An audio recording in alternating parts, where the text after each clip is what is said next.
अभी एक छोटे से गांव में रामू नाम का गरीब किसान रहता था। उसकी उम्र लगभग 25 साल थी। रामू का परिवार बहुत साधारण था। घर पर उसकी बूढ़ी माँ और बूढ़े बापू रहते थे।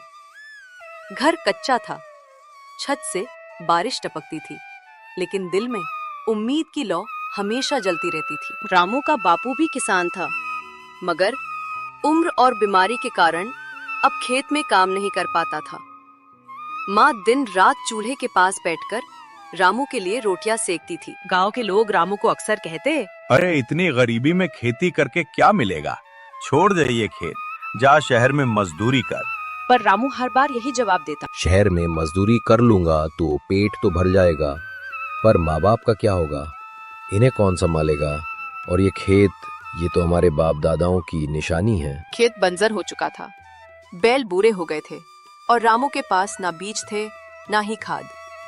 माँ अपनी पुरानी साड़ी बेचकर बीज लाने को कहती, पर बापू मना कर देता। नहीं बेटा, तेरी माँ की साड़ी हमारी इज्जत है, हम भूखे रह लेंगे लेकिन इज्जत नहीं बेचेंगे। रामू चुपचाप सुनता और सोचता। कभी न कभी हमारी किस्मत बदलेगी। एक दिन गांव में सरकार की तरफ से एक योजना आई, किसानों को मुफ्त बीज और उन्नत खेती का तरीका। रामू पहले तो हिचकिचाया, फिर माँ ने कहा, बेटा, किस्मत आजमाए बिना कोई नहीं जीतता, तू कोशिश कर। रामू ने बीज लिया और खेत जोतना शुरू कर दिया। सुबह से शाम तक धूप में पसीना बहाता।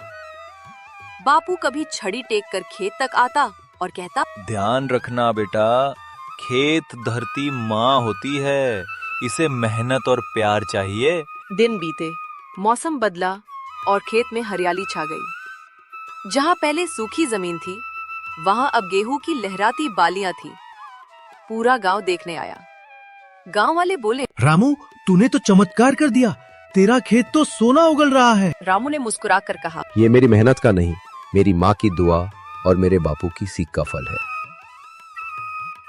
कटाई के दिन जब गेहूं घर आया तो माँ ने आंखों में आंसू लिए रामू के सिर पर हाथ रखा और बोली, बेटा, आज तेरी मेहनत ने हमें भूख से बचा लिया। बापू ने भी गर्व से कहा, तूने साबित कर दिया कि सच्चा किसान कभी हार नहीं मानता। रामू की कहानी हमें ये सिखाती है कि गरीबी चाहे कितनी भी हो, अगर इंसान मेहनत, माँ बाप का आशीर्वाद और धैर्य रखे तो वो जरूर सफल होता है।